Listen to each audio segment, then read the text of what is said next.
बंगाल में चुनाव नतीजे आने के बाद क्यों मचा है खूनी संग्राम? गृह मंत्रालय ने बंगाल की सरकार से क्यों रिपोर्ट तलब की?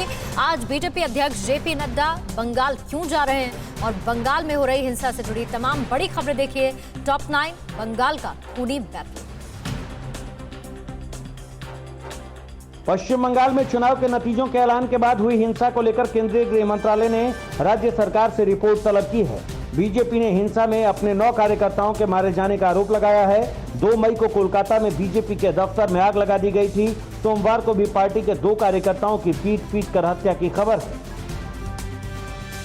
बीजेपी कार्यकर्ताओं पर हो रहे हमले को देखते हुए पार्टी अध्यक्ष जेपी नड्डा आज पश्चिम बंगाल पहुंच रहे हैं। बंगाल के 2 दिनों के दौरे पर नड्डा मारे गए कार्यकर्ताओं के परिवारों से मिलेंगे।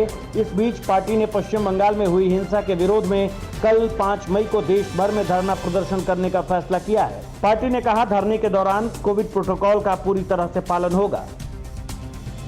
पश्चिम बंगाल बीजेपी के अध्यक्ष दिलीप घोष ने राज्य में हुई हिंसा को लेकर ममता बनर्जी और उनकी पार्टी टीएमसी को कटघरे में खड़ा किया है। दिलीप घोष ने कहा है कि प्रदेश में डर का माहौल है और सत्ताधारी पार्टी हाथ बांध कर बैठी है।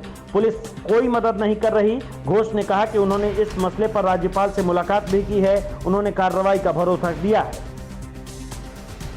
पश्चिम बंगाल के पूर्वी मिदनापुर के दाऊदपुर में बीजेपी की कई कार्यकर्ताओं पर हमला हुआ है। इस जानलेवा हमले में बीजेपी के कई कार्यकर्ता बुरी तरह घायल हुए हैं। हमला करने वाले अराजक तत्वों ने इलाके के कई मकान आग के हवाले कर दिए। बीजेपी ने आरोप लगाया कि टीएमसी के गुंडों ने ये हमला किया है। ममता बनर्जी के नंदीग्राम से हारने के बाद यहां से हिंसा की डराने वाली तस्वीर सामने आई है। यहां हमलावरों ने एक परिवार पर खौफनाक हमला बोल दिया। इस हमले में कई लोग बुरी तरह घायल हो गए। नंदीग्राम के केंदामारी गांव में बदमाशों ने महिलाओं को भी नहीं छोड़ा। महिलाओं को बेरहमी से मारा गया। बीजेपी ने इस हमले के पीछे टीएमसी के समर्थकों का हाथ बताया है। पश्चिम बंगाल के उत्तरी 24 परगना में बीजेपी के बूथ अध्यक्ष कमल मंडल के घर पर हुए हमले में घायल उनकी 80 साल की मां का अस्पताल में इलाज के दौरान मौत हो गई। चुनाव नतीजे आने के बाद परसों रात हमलावरों ने कमल मंडल के घर पर हमला कर दिया था। हमले की फुटेज सीसीटीवी कैमरे में कैद हो गई। बीजेपी ने टीएमसी पर हमले का आरोप लगाया है।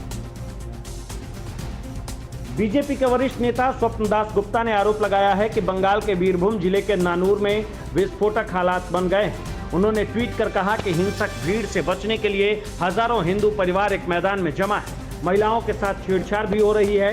दास गुप्ता ने गृह मंत्री अमित शाह से अपील की कि इलाके में तुरंत सुरक्षा के इंतजाम किए जाएं। ममता बनर्जी कल तीसरी बार पश्चिम बंगाल के मुख्यमंत्री पद की शपथ लेंगी। ममता बनर्जी ने कहा है कि कोरोना की वजह से शपथ ग्रहण समारोह बेहद साधारण होगा। कल ममता ने राज्यपाल से मुलाकात की। उन्होंने कहा कि जब तक कोरोना की लड़ाई से देश जीत नहीं जाता हम किसी भी प्रकार का जश्न नहीं मनाएंगे।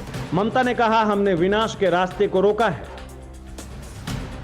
ममता बनर्जी ने नंदीग्राम में काउंटिंग में गड़बड़ी का आरोप लगाया है। ममता ने कहा है कि मुझे कई तरह के मैसेज आ रहे हैं। कुछ मैसेज ऐसे हैं जिनके मुताबिक अगर मैं रीकाउंटिंग की बात करती हूं तो मेरी जान को खतरा है। आगे नंदीग्राम को लेकर क्या करना है इस पर पार्टी में विचार चल रहा है। पहले ममता ने फैसले को कोर्ट में चुनौती देने की बात कही थी।